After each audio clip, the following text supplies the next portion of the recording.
আসসালামু আলাইকুম ওরহমতুল্লাহি ওবরাকাতুহু। আমি doctor Saidur Rahman Saeed, ECG study and solve and treatment of the heart disease এই গ্রুপের অ্যাডমিন অ্যান্ড ফাউন্ডার, মাদারীপুরবাসীর জন্য চিকিৎসা সেবা এই গ্রুপের অ্যাডমিন অ্যান্ড ফাউন্ডার। আজকে আমরা আলোচনা করব হার্ট অ্যাটাকের লক্ষণগুলো কী এবং হার্ট অ্যাটাক হওয়ার পর দ্রুত আমাদের করণীয় কী। আসুন আমরা হার্ট অ্যাটাকের লক্ষণগুলো জেনে নেই। হার্ট অ্যাটাক এর লক্ষণ অনেকগুলো লক্ষণ আছে, তার ভিতরে সবচেয়ে গুরুত্বপূর্ণ যে লক্ষণ সেটা হলো বুকের মাঝখানে তীব্রত ব্যথা, বুকের মাঝখানে প্রচণ্ড ব্যথা এবং এই ব্যথাটা হঠাৎ করে হবে। ব্যথা হয়ে এই ব্যথা চতুর্দিকে সরাই যেতে পারে। এক নম্বরে আমরা যেটা বলি central chest pain, severe central chest pain. তার মানে সিভিয়ার সেন্ট্রাল চেস্ট পেইন হবে বা বুকের মাঝখানে প্রচণ্ড ব্যথা হবে এবং সেই central pain should B diffuse, সরাই যাবে। এটা অন্যতম হার্ট অ্যাটাকের লক্ষণ, এক নম্বর। দুই নম্বর হচ্ছে প্রচণ্ড যে বুকে ব্যথা বা সেন্ট্রাল চেস্ট পেইন, সেই central chest pain should be radiated to the back, পিছনে যাবে। এই বরাবর যে বুকের মাঝখানে যে প্রচণ্ড ব্যথা হবে সেই ব্যথাটা পিছনের দিকে সরাই যাবে, দুই নম্বর। তিন number, central chest pain should be radiate to the left shoulder. আমার যে বুকের মাঝখানে যে প্রচণ্ড ব্যথা হবে সেই ব্যথাটা হাতের বাম দিকে সরাই যাবে। কোনো কোনো স্যারে বা বইতে বলা আছে যে টিপ অফ দ্য ফিঙ্গার, হাতের একেবারে মাথা পর্যন্ত চলে আসবে। প্রচণ্ড বুকে ব্যথা, সেই ব্যথা একেবারে সরাইতে সরাইতে হাতের বাম হাতের একেবারে মাথা পর্যন্ত চলে আসবে, যেটা আমরা বলি tip of the finger. Severe chest pain, central chest pain should be radiate to the left shoulder এবং সেটা টিপ অফ দ্য ফিঙ্গার পর্যন্ত চলে যাবে। তিন নম্বর, ইপিগ্যাস্ট্রিক চেস্ট পেইন। এই যে আমাদের ইপিগ্যাস্ট্রিয়াম যে আছে, এখানে প্রচণ্ড ব্যথা হবে এবং সেই ব্যথাটা epigastric pain radiate to the throat, এই গলা পর্যন্ত রেডিয়েশন করবে। ইপিগ্যাস্ট্রিয়াম আমাদের এখানে যে ব্যথাটা হবে সেই ব্যথাটা কি এই গলা পর্যন্ত সরাই যাবে। পঞ্চম নম্বর হচ্ছে জ এক, আমার এই জায়গা মনে হবে চিপে ধরছে, টিপ দিয়ে ধরছে। এই পাঁচটা ফিচার, এই পাঁচটা ফিচারের সাথে আরও তিনটা জিনিস থাকতে পারে। সেটা হচ্ছে সিভিয়ার চেস্ট পেইন সাথে সোয়েটিং হতে পারে, সিভিয়ার চেস্ট পেইন বা চেস্ট পেইন সাথে সোয়েটিং, অথবা হঠাৎ করে প্রচণ্ড ঘামতেছে, কোনো চেস্ট পেইন নাই বাট সোয়েটিং, হঠাৎ করে ঘামতেছে, প্রচণ্ড ঘাম শুরু হয়ে গেছে, এটা হতে পারে। আবার এমন হতে পারে চেস্ট পেইন উইথ ভমিটিং, মানে বুকে ব্যথার সাথে বমি করে দিবে বা বমি হয়ে যাবে, সেটা হঠাৎ করে। বদ হজম নাই বা অন্য কোনো সমস্যা নাই, হঠাৎ করে তার বুক ভারী লাগবে সাথে বমি করে দিবে, এরকম হতে পারে। অথবা চেস্ট পেইন উইথ ভমিটিং, এটা হতে পারে। আর একটা হলো শর্টনেস অফ ব্রেথ, যে হাঁটলে হাঁপাই যায়, কাজ করলে হরান হয়ে যায়, প্রচণ্ড দুর্বল, এইরকম, সেটা হঠাৎ করে হবে, হঠাৎ করে। এই লক্ষণগুলো দেখা মাত্রই আপনি দ্রুত আপনার নিকটস্থ হাসপাতালে যান। মনে রাখবেন, অনেকেই গ্যাস্ট্রিকের ব্যথা মনে করে দেরি করে, মনে করে এইটা বুঝি আমার গ্যাস্ট্রিকের pain, as like Tamim Iqbal যেটা করেছিল, তো গ্যাস্ট্রিকের ওষুধ খেয়ে আবার খেলা শুরু করছে। এইরকম করা যাবে না, এটা মারাত্মক ক্ষতি হয়ে যাবে।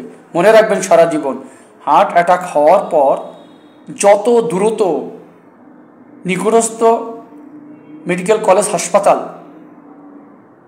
অথবা সদর হাসপাতালে দ্রুত সাথে রুগীকে নিয়ে যাবে, দ্রুততার সাথে নিয়ে যাওয়া যাবে, তাহলে ততই রুগীর বেঁচে থাকার সম্ভাবনা অনেকাংশে বেড়ে যাবে। আর যত দেরি হবে চিকিৎসা শুরু করতে, হার্ট অ্যাটাক হওয়ার পর হাসপাতালে নিতে, যত দেরি হবে মরে যাওয়ার সম্ভাবনা ততই বেশি হবে। আর যত তাড়াতাড়ি নেওয়া যাবে, তাড়াতাড়ি চিকিৎসা শুরু করা যাবে, রুগী বেঁচে থাকার সম্ভাবনা সবচেয়ে বেশি। কারণ আপনার হার্ট অ্যাটাক মায়োকার্ডিয়াল ড্যামেজগুলো শুরু হয়ে যায়, আর মায়োকার্ডিয়াল যত ড্যামেজ হবে ততই আমাদের খারাপ, ততই ক্ষতি, ততই মরে যাওয়ার সম্ভাবনা অনেক অংশে বেড়ে যাবে। সুতরাং আমাদের দ্রুত কি করতে হবে, হার্ট অ্যাটাক হওয়ার পর দ্রুত আমাদের নিকটস্থ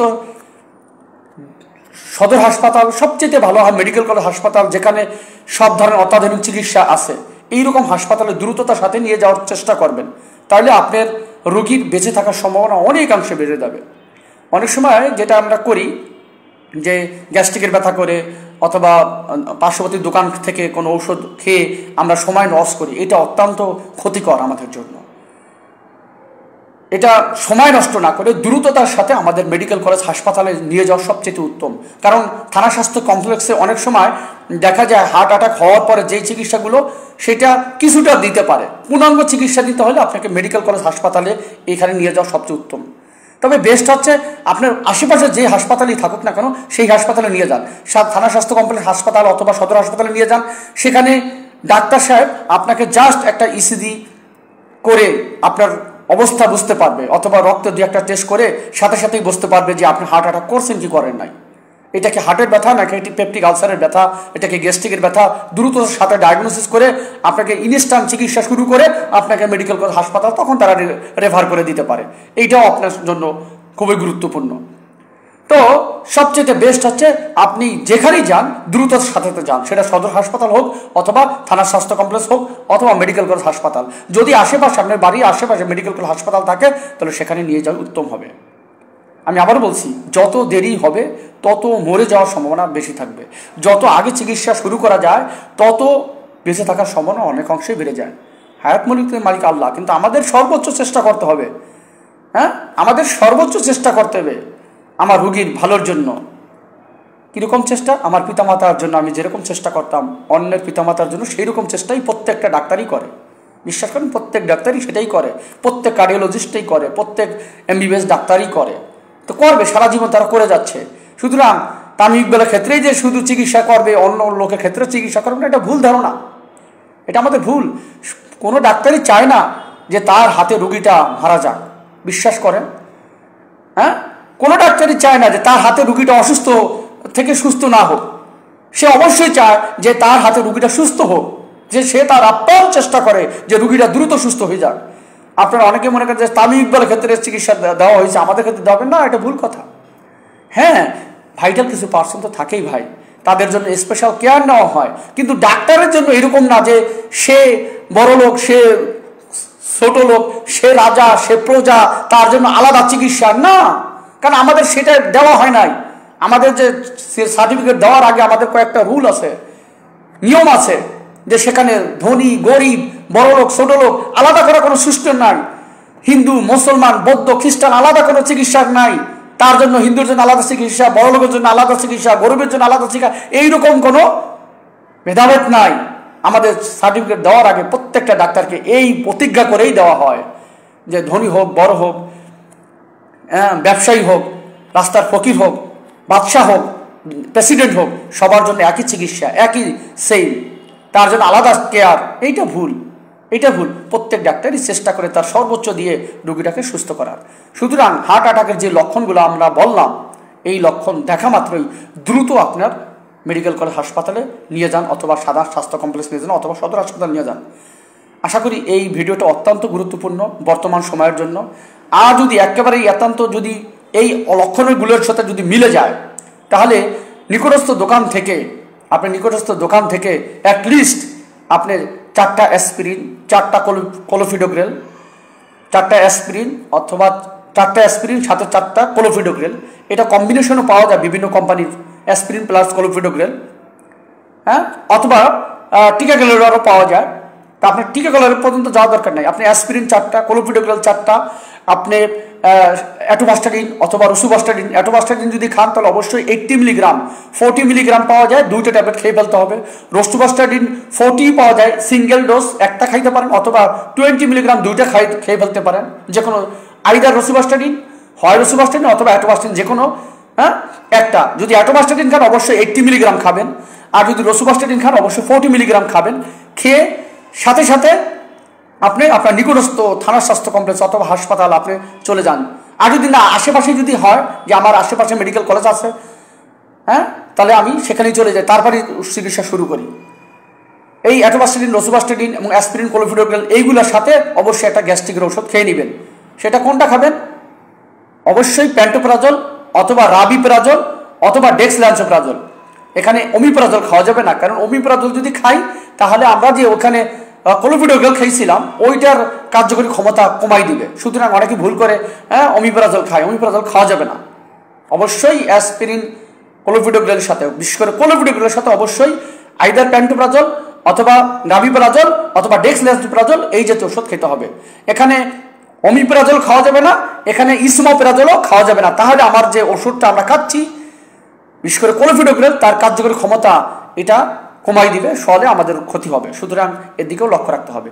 তো বেস্ট হচ্ছে এই লক্ষণ দেখা মাত্রই আমি আবার লক্ষণগুলো বলে দিতেছি।